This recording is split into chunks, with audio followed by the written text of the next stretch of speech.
When my husband casually suggested we take a trip to the mountains, I smiled, thinking it might be the change we needed.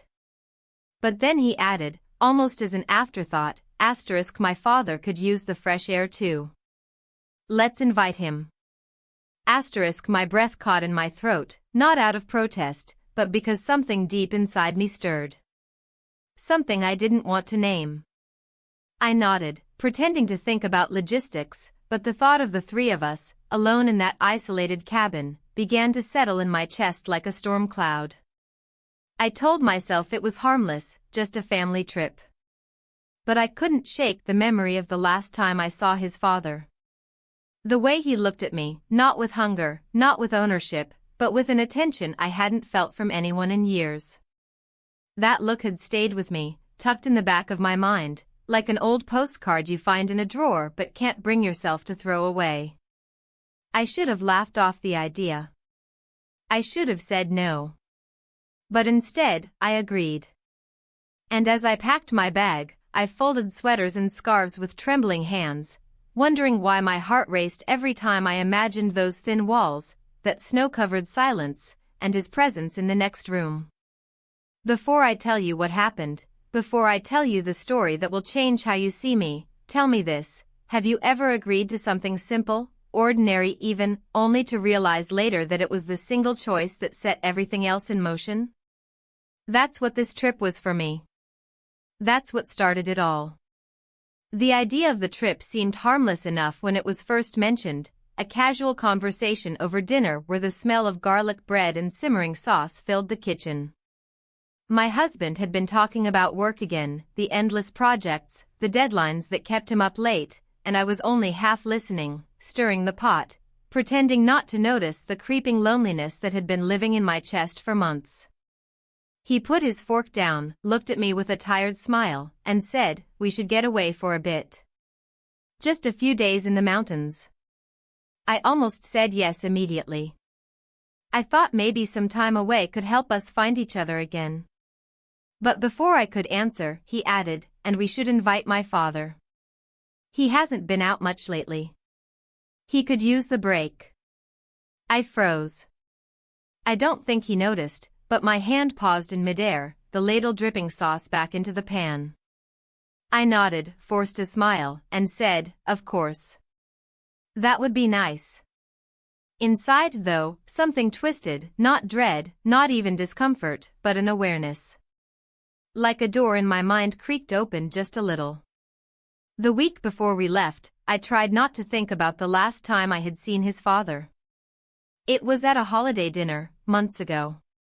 He'd helped me carry dishes to the kitchen when everyone else was crowded around the TV, his voice low, his words casual but his attention sharp, as if he saw more than anyone else.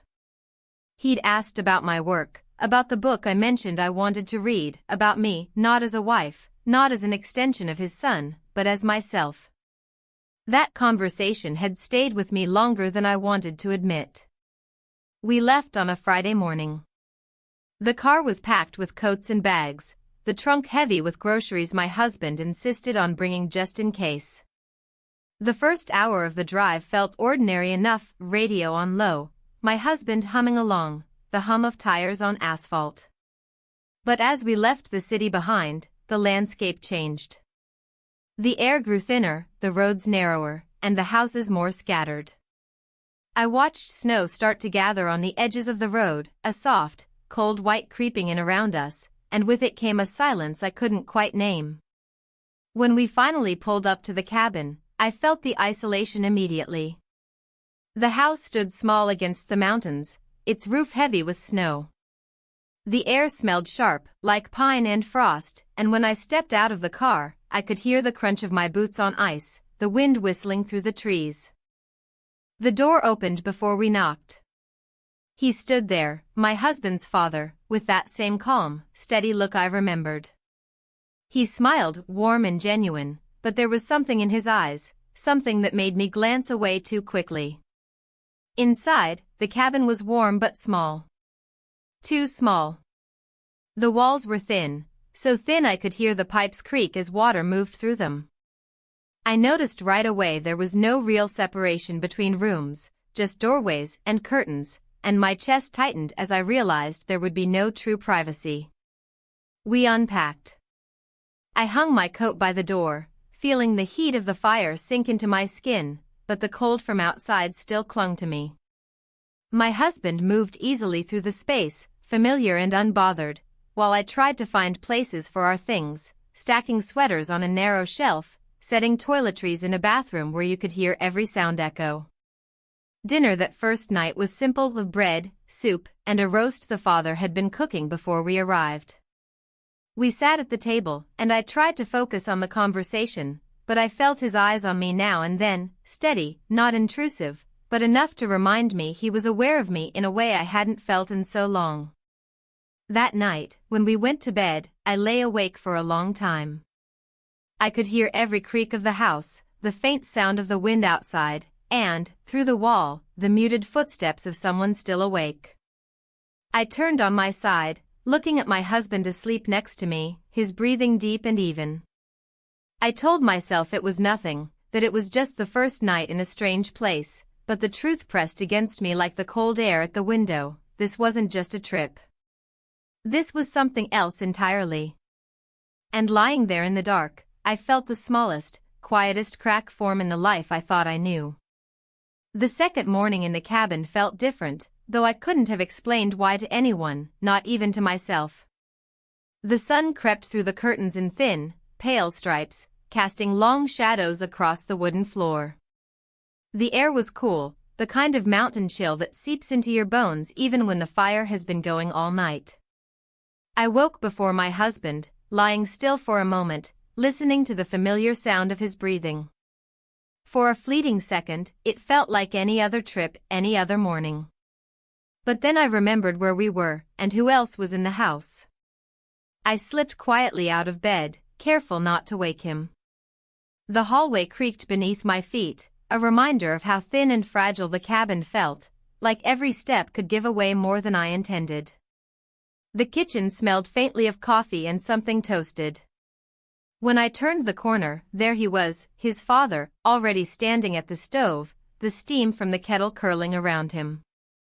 He turned at the sound of my steps, and there was a pause, just a heartbeat too long to be ordinary. His smile was gentle, familiar, the kind anyone might give a daughter-in-law on a quiet morning. But there was something in his eyes, something I noticed even if I told myself I shouldn't, awareness, attentiveness, as if I'd entered the room and the space itself shifted a fraction. "You're up early," he said, his voice even, unhurried. "I couldn't sleep," I replied, my voice sounding smaller than I meant it to. I took a seat at the table, watching him pour water over the coffee grounds, his movements calm, precise, like someone who didn't rush anything in life. The silence between us wasn't uncomfortable, not exactly. But it wasn't empty either. It was filled with small sounds, the spoon clinking against the mug, the soft creak of the floor as he stepped closer to hand me the cup. When our fingers brushed, it should have been nothing. It should have meant nothing. But it didn't. I wrapped my hands around the mug, letting the heat seep into my palms. My husband's voice broke the stillness, faint from the bedroom, a muffled sound of him talking in his sleep or shifting in the sheets. The father and I both heard it, both paused, and then pretended we hadn't. When my husband eventually appeared, he was half distracted, his phone already in hand, muttering about needing to check in on a few things. He kissed the top of my head absently and disappeared outside to find a signal, leaving me alone in that kitchen again, the smell of coffee thick in the air, the quiet pressing in. We talked about nothing for a while, weather, the snow that was expected later in the week, the kind of small talk you could forget seconds after it was said. But every word felt heavier than it should have, every glance longer. I noticed the way his eyes lingered when I laughed, not with inappropriate hunger, but with curiosity, like he was trying to understand me.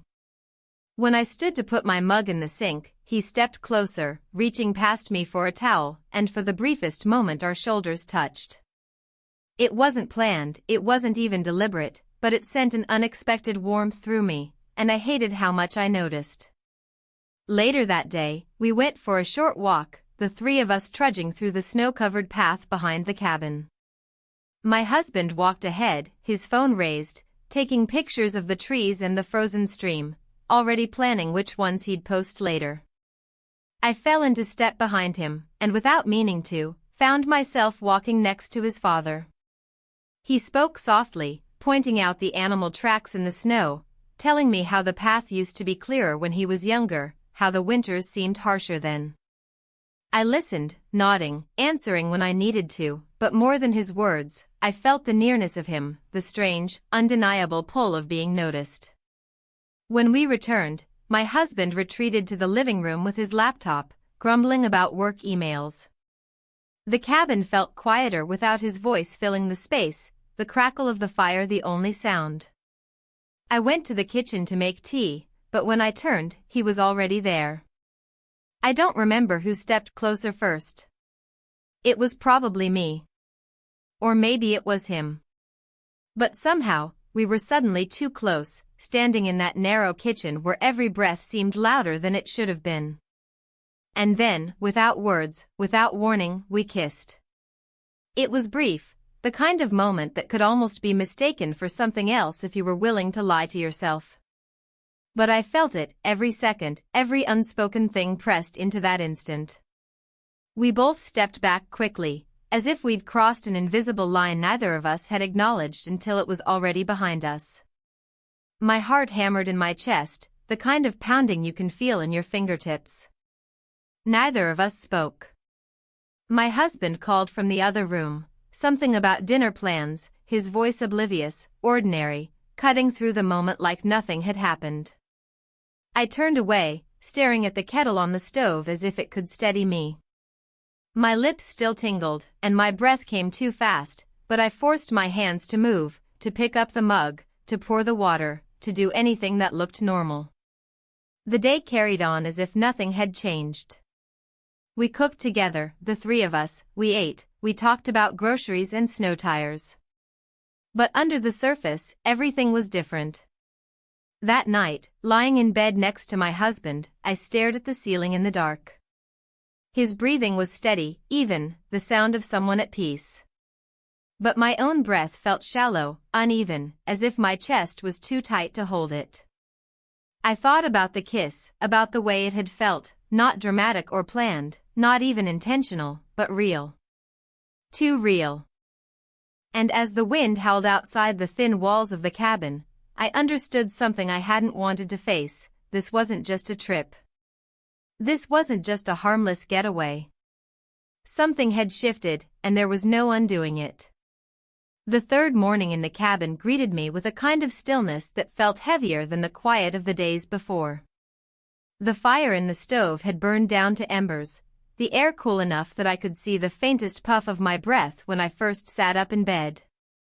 My husband stirred beside me, mumbling something in his sleep, but didn't wake. I slid out from under the blanket, my feet finding the cold wooden floor, and that first step felt like crossing a threshold. The hallway creaked in protest under my weight, the same hallway that always seemed to reveal more than I wanted. The walls were so thin I felt like I was intruding on the very privacy of the house just by walking. From the kitchen came the low sound of something, maybe a chair scraping, maybe a cabinet closing softly. He was awake already. When I entered, his father was standing near the window, the early light painting his profile in a gray wash. He turned slightly at the sound of my step, his hand still resting on the counter where a loaf of bread sat half-sliced. There was no awkwardness in his expression, at least not on the surface, but I felt it pressing at me from somewhere deeper. "Morning," he said, his voice even, neutral. "Morning," I replied, though my voice betrayed a hesitation I wished I could hide. The air between us wasn't empty, but it wasn't simple either. Every ordinary gesture, his hand reaching for the bread knife, my fingers brushing crumbs off the counter, felt like it carried the weight of yesterday's unspoken moment. The kiss lingered between us like smoke that refused to clear. My husband's voice floated faintly down the hall as he woke, a cough, a yawn, the shuffle of his steps. We both heard it, and in that instant, I felt my body tense, a sharp reminder of how fragile this new, dangerous thread was. Breakfast was quiet. My husband barely looked up from his phone, muttering something about needing to check emails, his fingers moving quickly across the screen. I watched him, noticing how far away he seemed even though he was sitting right across from me. And then I caught his father's gaze, brief, fleeting, but enough to make my breath catch. It wasn't an invitation, not exactly. But it was acknowledgement. When my husband finally left the table, phone still in hand, saying something about going outside to get better signal, the silence in the room deepened. He was gone, but his absence felt almost louder than his presence had been.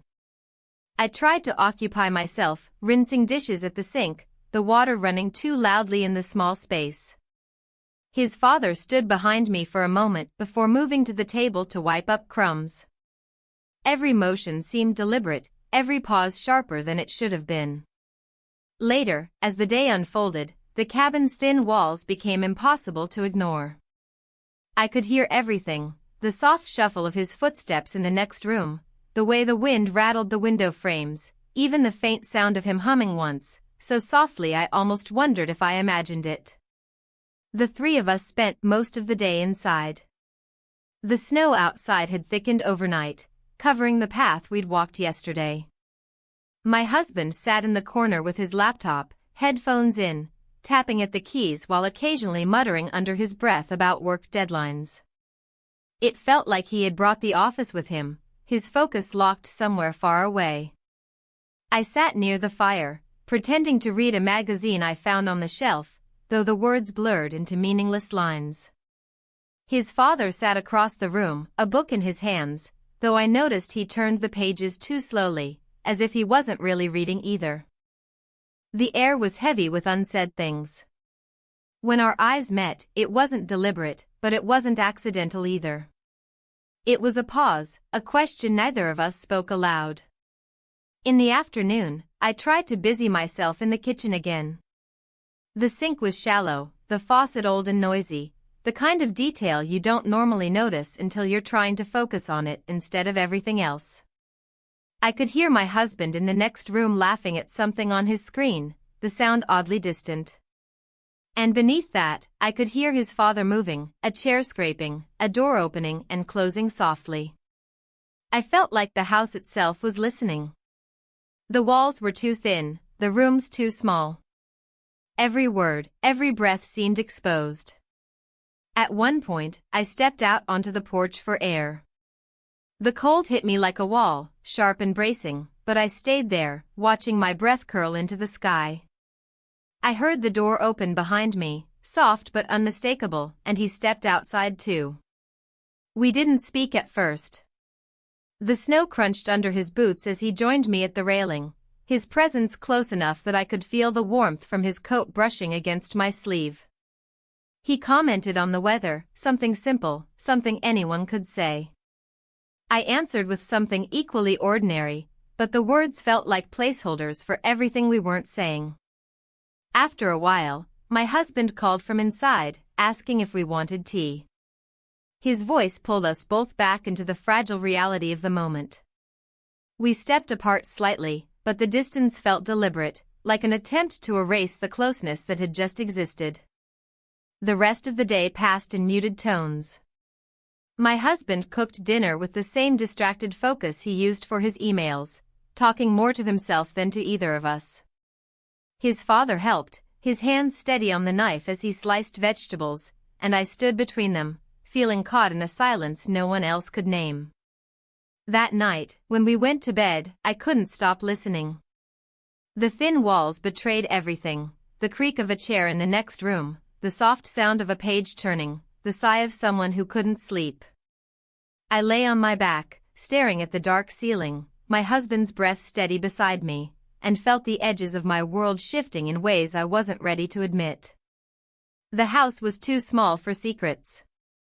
Every sound, every thought seemed to seep through the walls. And yet, in that thinness, something unspoken was growing, something I couldn't quite name but couldn't ignore either. The snow began falling heavier that morning, layering the cabin's roof in white and turning the narrow road into something that looked almost untouched. It was beautiful in a way that made me uneasy. There was something about the stillness outside, the kind that made the whole world feel suspended, that only sharpened the tension I had been trying to ignore since we arrived. I could hear the snow when I woke, the faint hiss of it against the window, and for a moment I lay there, staring at the ceiling, listening to my husband's soft snore beside me. The kiss from 2 days ago hadn't left my mind. It had been brief, fleeting, something both of us seemed to step back from immediately, as if it had been nothing but an accident. And yet, I thought about it every time I caught his father's eye, every time I felt his presence in the room before I even turned to see him. By mid-morning, my husband suggested we drive into the small town nearby for groceries. The list wasn't long: milk, bread, a few other things, but he wanted to make sure we stocked up in case the snow worsened. It sounded practical, and yet, the way his father glanced toward me when the plan was mentioned felt like something more. The drive started uneventfully. The road was slick but manageable, the tires crunching over packed snow. I sat in the passenger seat, my husband driving, his father in the back seat, and for a while we simply moved through the quiet, broken only by the sound of the heater. The first sign of trouble came halfway down the mountain road. The tires lost grip for a moment on a patch of ice, the car swerved, and my breath caught sharply. My husband cursed under his breath and tightened his grip on the wheel, slowing down, but the unease stayed with me. Then, a few miles later, we slid again, this time coming to a stop at an awkward angle near the edge of the road. The car didn't go off, didn't crash, just stuck, the back wheels spinning against the ice when my husband tried to reverse. He climbed out quickly, frustration clear in the way he slammed the door. I watched from my seat as he crouched to inspect the tires, muttering to himself, the words sharp but too low to hear clearly. His father stepped out more calmly, circling to the other side, his movements measured.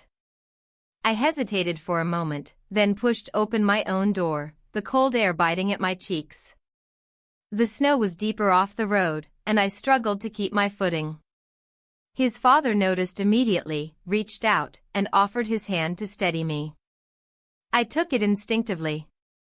The warmth of his glove against my bare fingers was unexpected, and when he guided me to a patch of ground more stable, the small gesture felt heavier than it should have. "Careful," he said softly, though not in a way that made me feel foolish. We stood there for a moment, slightly apart from my husband as he continued to fuss over the car, trying to wedge something under the tire for traction. The cold made everything feel sharper, the wind against my face, the sound of my breath, the closeness of someone standing near me. When my husband finally managed to free the car with his father's help, we climbed back inside, the heater blasting warmth into the chilled air. I sat silently, staring out the window, my thoughts louder than the hum of the engine. The town was quiet, almost empty, as if the snow had pushed people indoors. The small grocery store was warm and smelled faintly of cinnamon, the kind of scent that reminded me of winters long ago. My husband grabbed a cart and headed straight for the essentials, his focus entirely on the list he had made. I found myself wandering a few steps behind, and when I turned, his father was there. He was carrying a basket instead of pushing a cart, moving slower, pausing by the produce section. He picked up a few apples, turning them in his hand, and when I reached for one from the same bin, our hands almost touched again.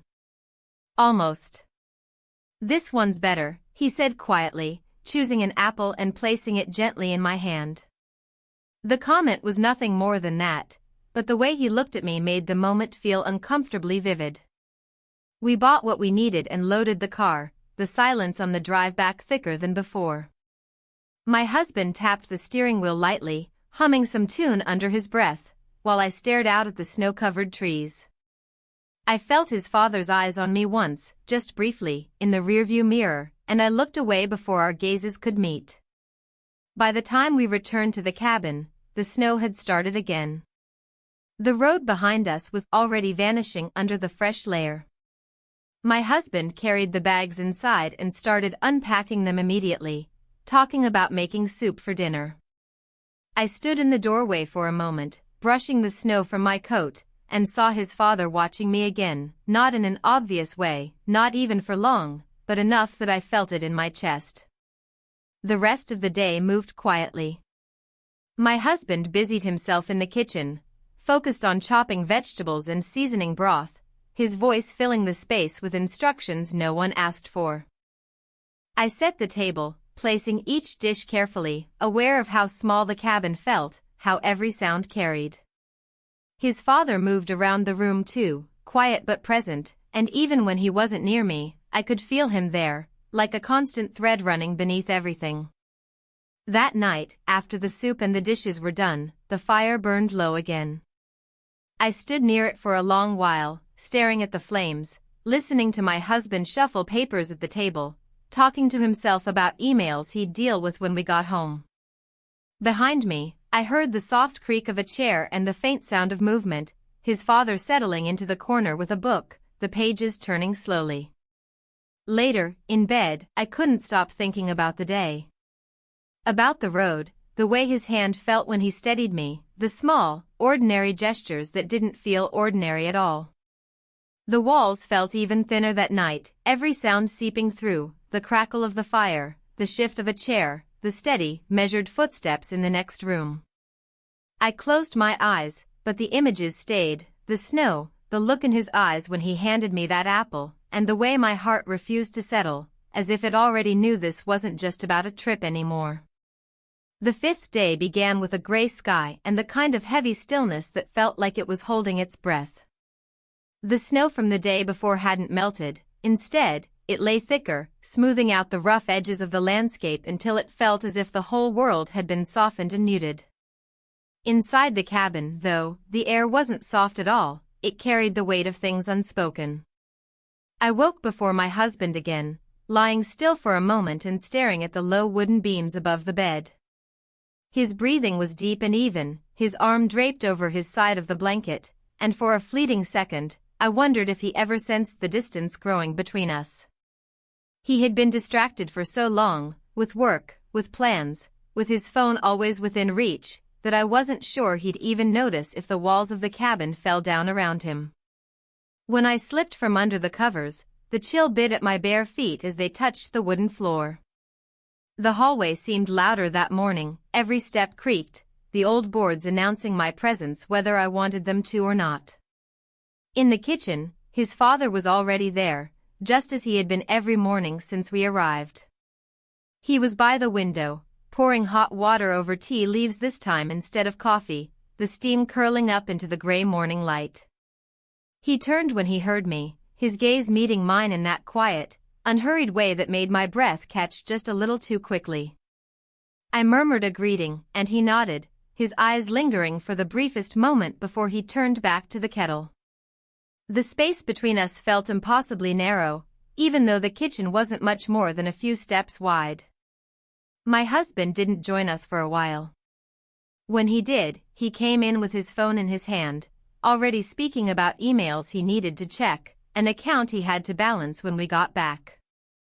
He kissed the top of my head absently, the gesture so routine it didn't even reach me, and then he disappeared onto the porch, searching for a signal.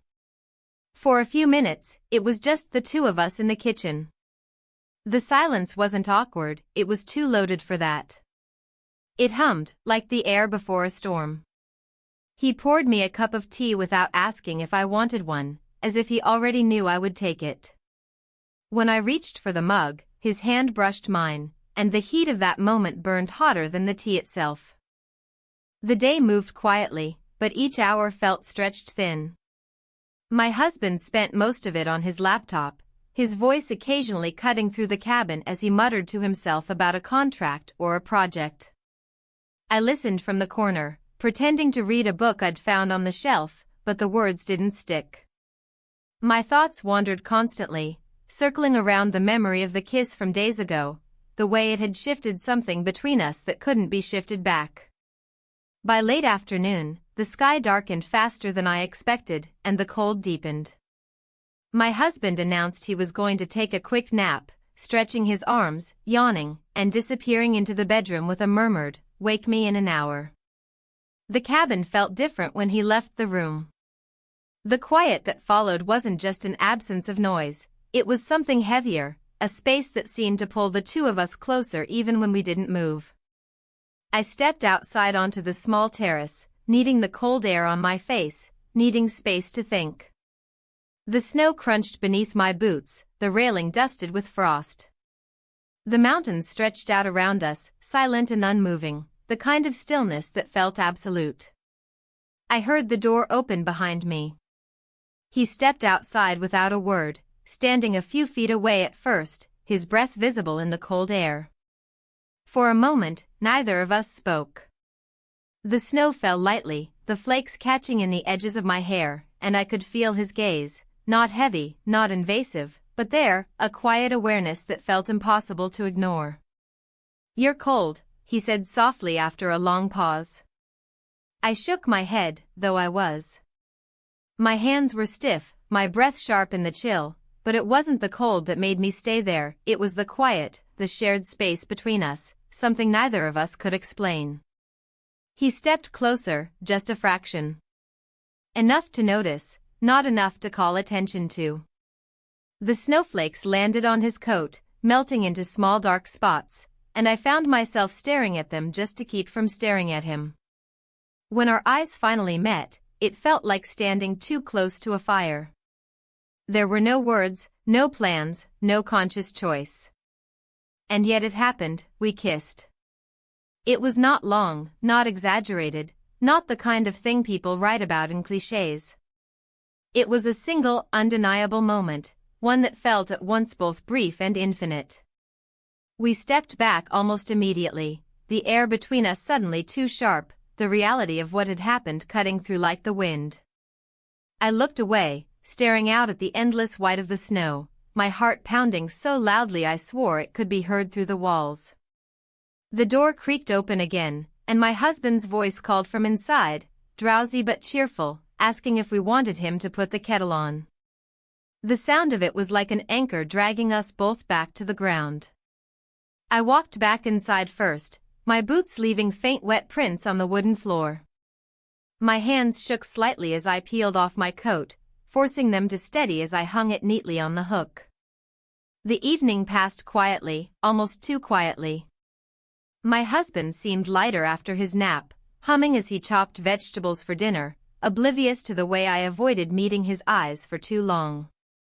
His father moved around the kitchen with calm efficiency, as if nothing unusual had happened, but every time we passed each other, the smallest glance or brush of a hand felt like it carried the weight of everything.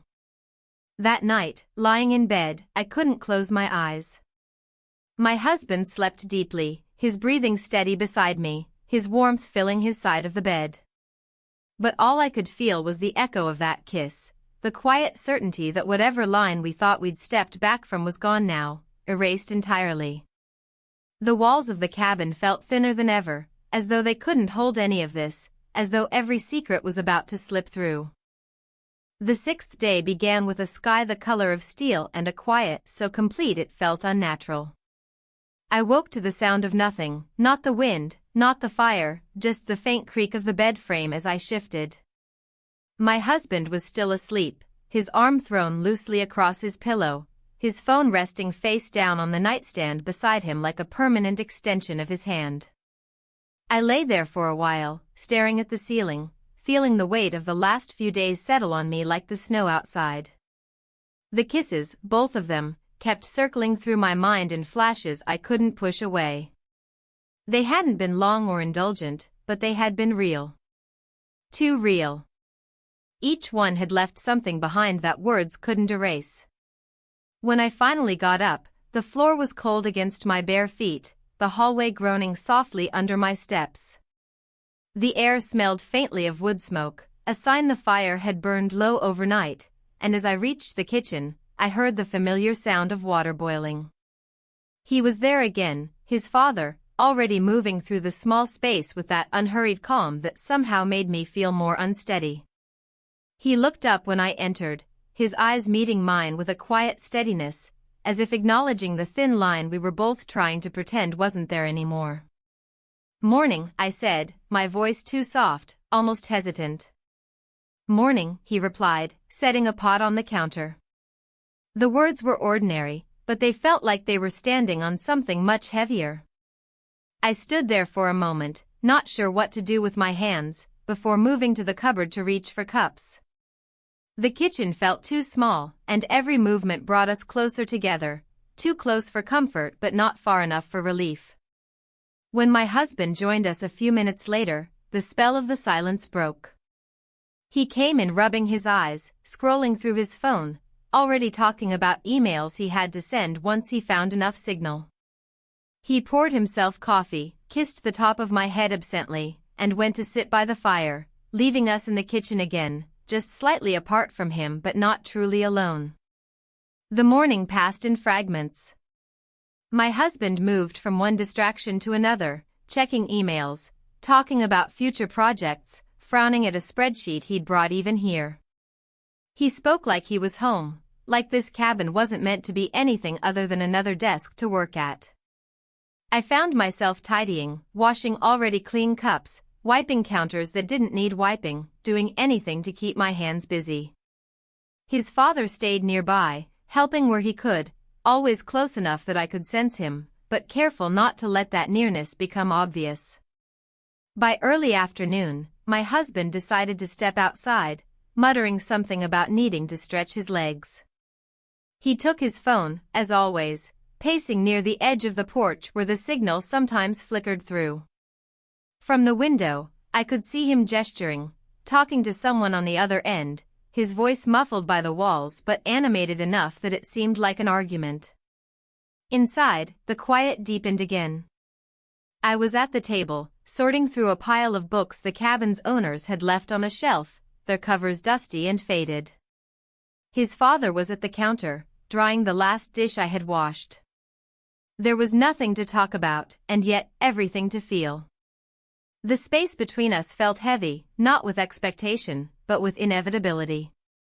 At one point, he reached past me for a towel, his hand brushing against my arm, not lingering, not deliberate, but enough to make me pause mid-motion. Our eyes met for the briefest second, and then we both looked away, pretending to busy ourselves with something else. The afternoon dragged on with the kind of slowness that made every minute feel sharper.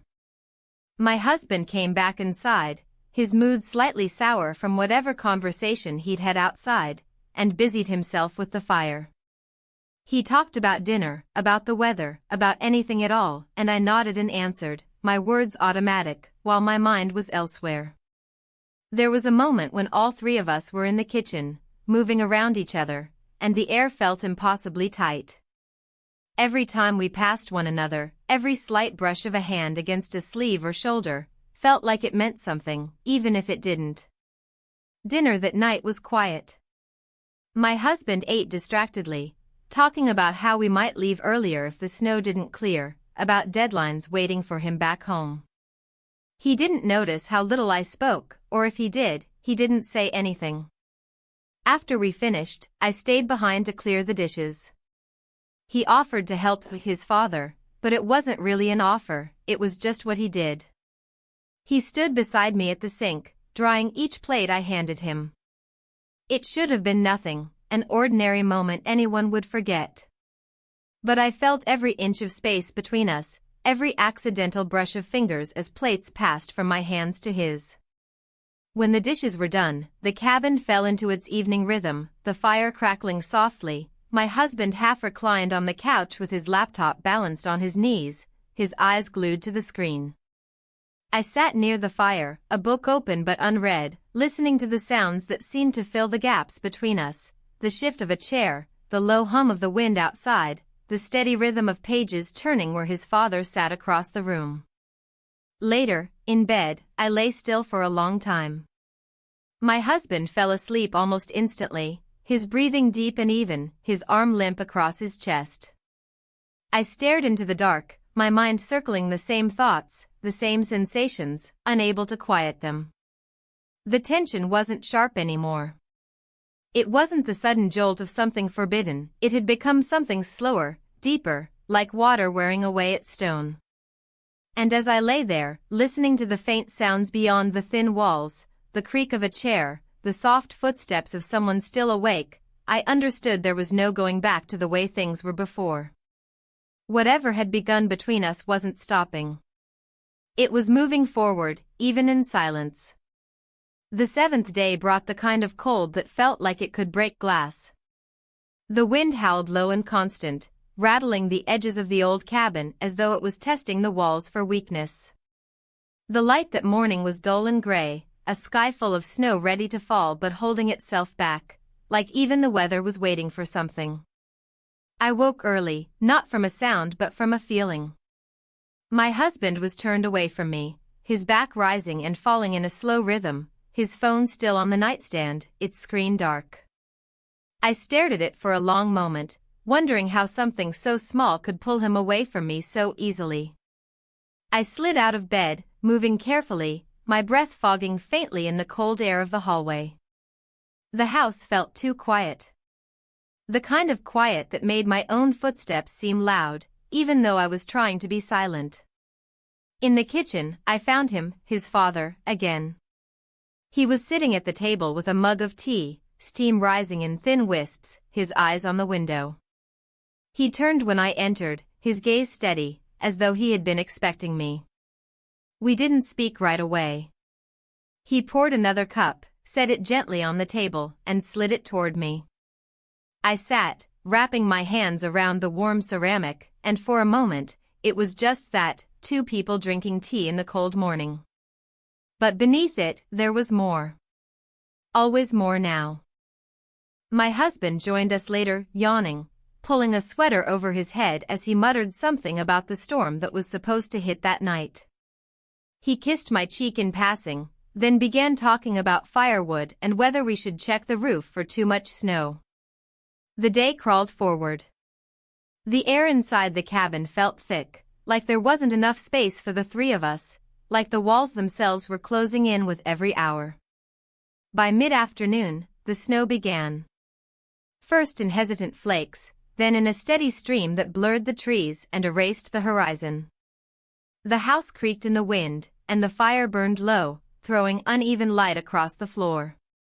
My husband took a call, another long one, the kind that had him pacing from room to room, his voice a low murmur in the background. Eventually, he retreated to the bedroom, shutting the door halfway, his words muffled through the thin walls. I stayed by the fire, staring at the flames until they blurred. I don't know when I heard the footsteps behind me, soft, deliberate, but when I turned, he was there. He didn't sit right away. He stood for a moment, watching the fire too, his hands loose at his sides, his expression calm but not empty.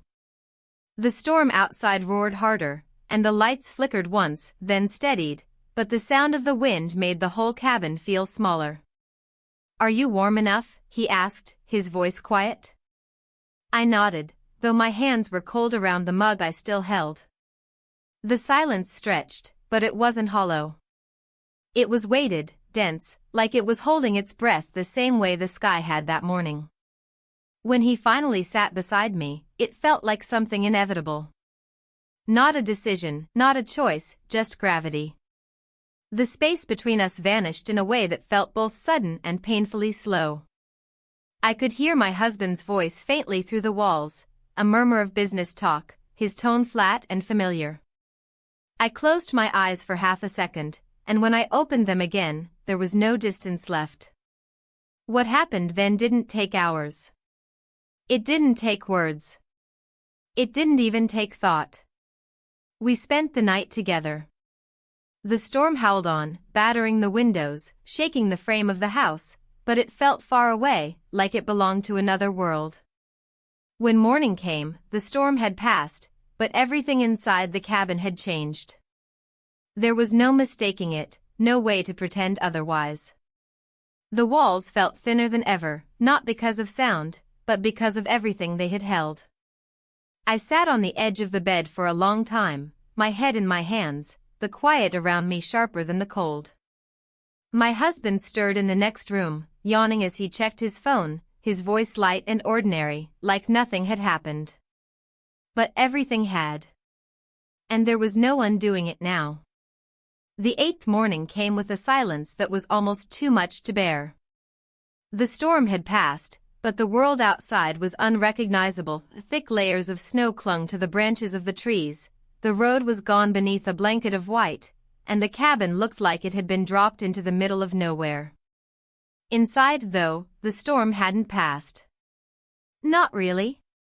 I woke slowly, not from the noise of the wind this time, but from the absence of it. The quiet pressed on me like weight, heavy and unforgiving. My husband was still asleep, his face turned into the pillow, his arms stretched carelessly across the bed. For a moment I just looked at him, wondering how it was possible for him to look so peaceful when my own chest felt tight with everything I couldn't say. Sliding out of bed felt like sneaking away, even though there was nothing in the way I moved that suggested guilt to anyone but me. My feet found the cold floor, the boards creaking softly under my steps. Each sound felt amplified, as though the house itself was listening. When I reached the kitchen, he was already there. His father. Of course he was. He was sitting at the table with a cup of coffee, the steam curling in thin ribbons, his face half lit by the pale morning light seeping through the window.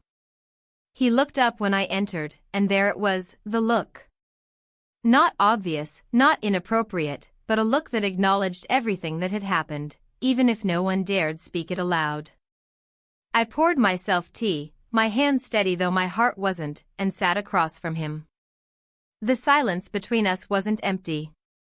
It was a silence made of everything we couldn't say, everything we couldn't undo.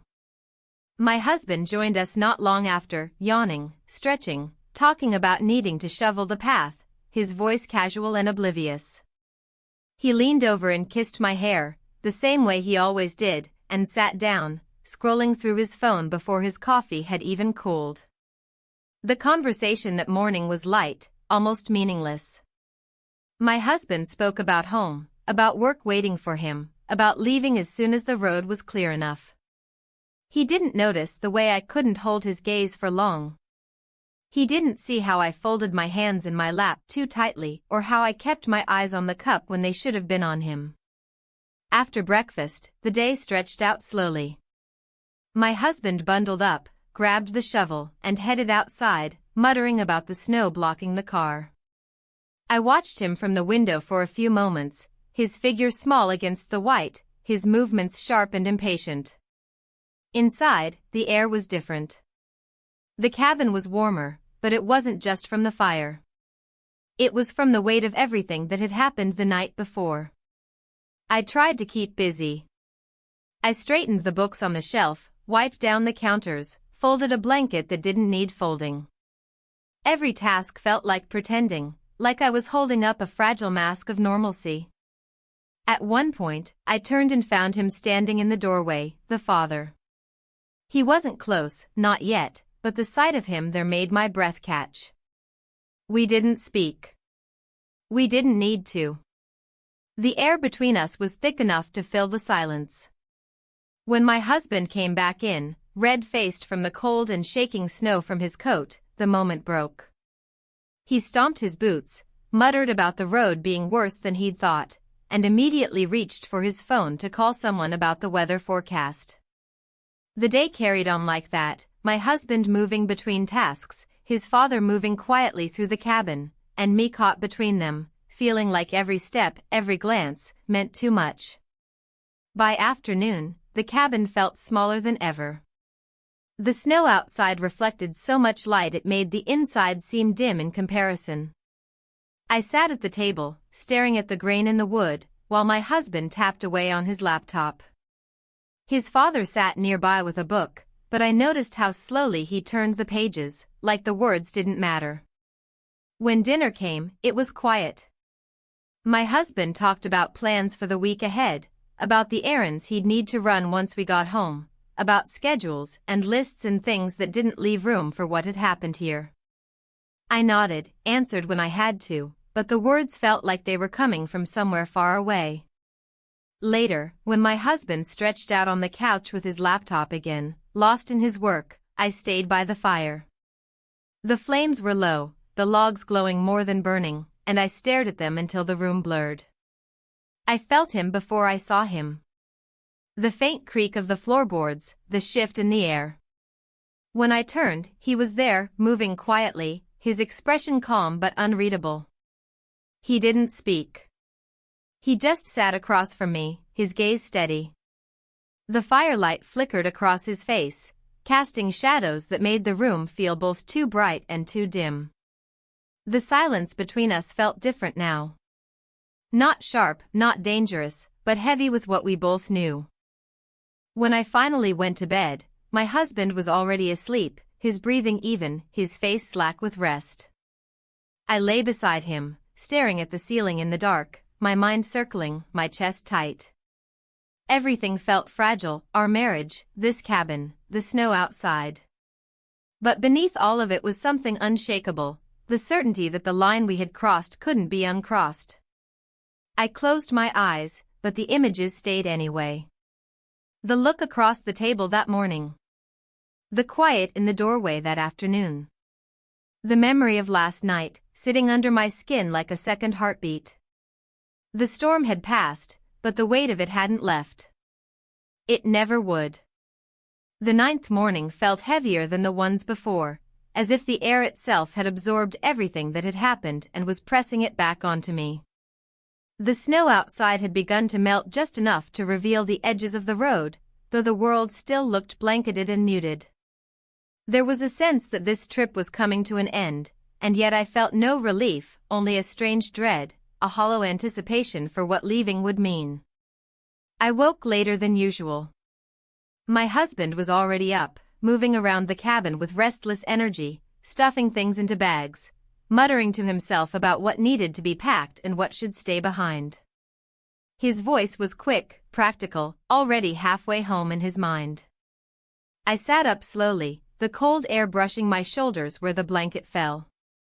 For a moment I stayed there, staring at the suitcase lying open at the foot of the bed, and thought about how easy it was to fold things and tuck them away, how impossible it would be to do the same with what had happened here. When I stepped into the hallway, the boards creaked like they always did, that small sound reminding me again how thin this house was, how nothing here had really been private. He was in the kitchen, his father, already, like every morning before. But something was different in the way he stood there, his hands resting on the counter, his back straight. He looked up when he saw me, and for just a moment, the weight in his gaze said everything words couldn't. I nodded, the smallest acknowledgement, and reached for a mug. The coffee he had brewed was strong, the kind that lingered on the tongue, and I sipped it slowly, almost grateful for the way the heat grounded me. My husband came in a few minutes later, carrying an armful of clothes to add to the growing pile by the door. "We should be ready to leave tomorrow," he said, his tone brisk, already working through the logistics aloud. He didn't look at me when he spoke. His eyes were on the list he had scribbled on the back of a receipt.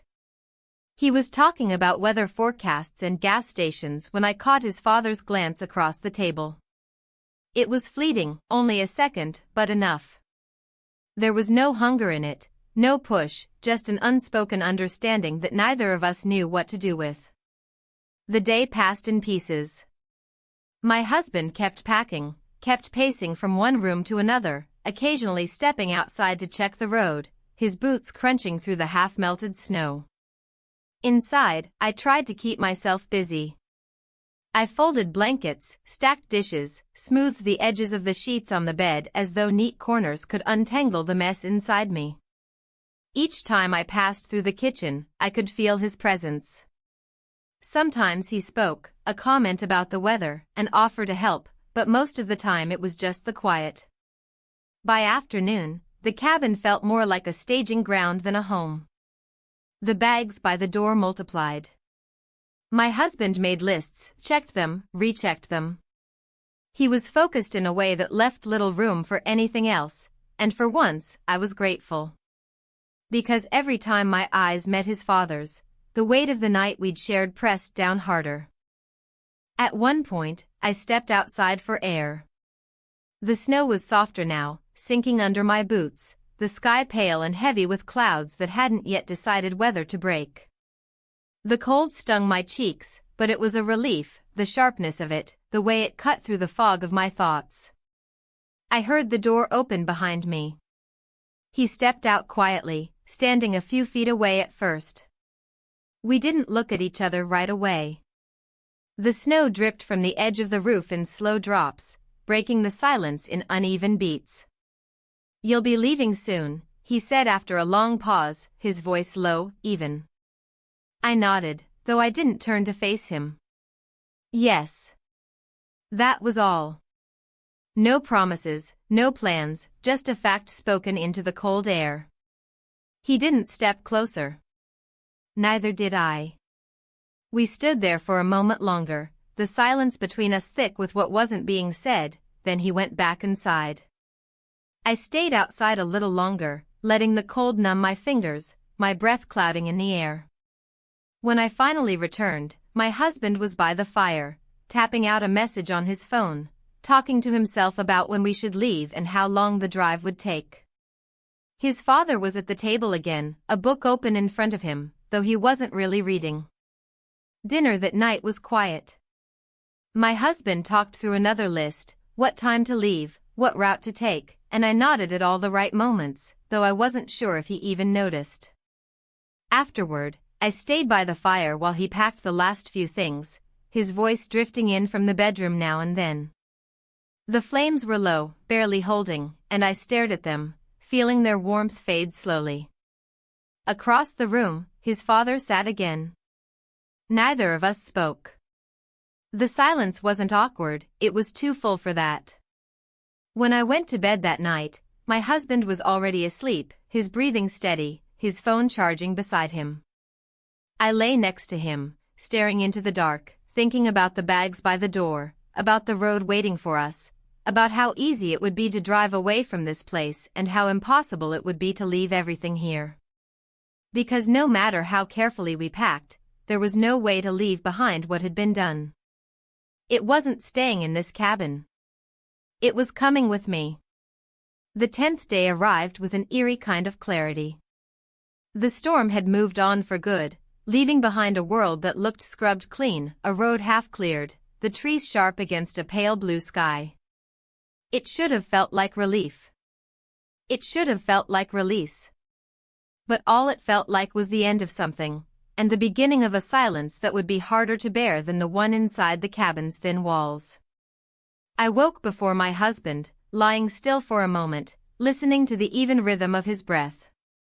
His phone buzzed once on the nightstand, a reminder that real life was waiting just outside these walls, ready to take him back. He murmured in his sleep, shifted slightly, and didn't wake. I sat up slowly, staring at the half-packed suitcase at the foot of the bed. The clothes were folded neatly, but they felt like a lie. They looked like control, order, something being set back into its place, but nothing was in its place anymore. I dressed quietly, the sound of fabric in my hands too loud in the stillness. The hallway groaned under my feet, and the cabin felt as it had all week, too small, too revealing, but today there was something sharper in the air. This was the day we were leaving. He was in the kitchen again. Of course he was. His father, standing by the counter with a mug of coffee, the light falling on his shoulders from the window. He turned when he saw me, and for one long moment neither of us moved. There was no greeting at first. Just a pause that said more than any words could. Then, softly, he nodded. "Morning." "Morning," I answered, my voice even, but my chest too tight. I poured tea, my hands steady in a way that felt forced. When I sat, he didn't look away, not immediately. There was no tension in his face, but there was something there, something measured, something that made it impossible to pretend the night we'd shared hadn't happened. We didn't speak of it. We wouldn't. There was nothing to say that wouldn't undo everything, and nothing to say that would fix it either. My husband joined us minutes later, full of energy, the kind of restless excitement that comes when someone knows the trip is over and they're already halfway home in their mind. He was talking before he even sat down, about packing, about the drive, about how early we should leave. He kissed the top of my head like he always did, and I forced myself not to flinch. The morning blurred with the rhythm of departure. My husband paced from room to room, ticking things off his mental list, his voice echoing off the walls as he asked where his gloves were, if the food was packed, if we'd left anything behind. I packed the last of the dishes, folded blankets, smoothed out the sheets on the bed. The actions felt mechanical, but my mind wasn't on them. At one point, I stepped into the doorway and saw him, his father, standing by the window, looking out at the road. The snow was melting slowly, enough for us to leave, and I knew he wasn't really looking at the road at all. Our eyes met for a second, and that was all. There were no words, no movements. Just that shared moment, and the knowledge that we couldn't undo anything. Lunch was quiet. My husband ate quickly, already talking about when we'd stop for gas, about how long the drive might take if the roads were still bad. He didn't notice that neither of us had much to say. After lunch, the house shifted into its final stage of leaving. Bags by the door. Boots lined up. The sound of zippers closing. I walked through the cabin one last time, my fingers brushing over the edges of the furniture, the cold glass of the window, the chair by the fire where I had sat night after night. When I stepped back into the kitchen, he was there again, standing by the counter. My husband was outside, loading the car, his voice carrying faintly through the thin walls as he called out to himself about which bag should go where. The father didn't move. Neither did I. We stood there in a silence so thick it felt like it might break if either of us breathed too hard. There were no goodbyes to give, not the kind that mattered. He reached for a coat, his movement calm, steady, like always. His hand brushed the counter once, then he turned and left the kitchen, his footsteps soft on the wooden floor. I stayed behind, staring at the place where he'd stood, the empty space feeling louder than any words could have been. When we finally stepped outside, the air felt different, lighter, colder, sharper. The car was packed, the road waiting. My husband held the keys, already talking about the drive, already thinking about dinner back home. I climbed into the passenger seat. He got into the back, settling quietly. The road stretched out before us, lined with snow and trees, and the cabin disappeared behind us faster than I expected. But nothing was really left behind. Because as much as I wanted to fold this trip up and pack it neatly away like the sweaters in my suitcase, I couldn't. What had happened here wasn't staying in that cabin. It wasn't melting with the snow. It was coming with me. And I knew, as the car moved down that road and the world outside started looking familiar again, that nothing about my life would ever look quite the same.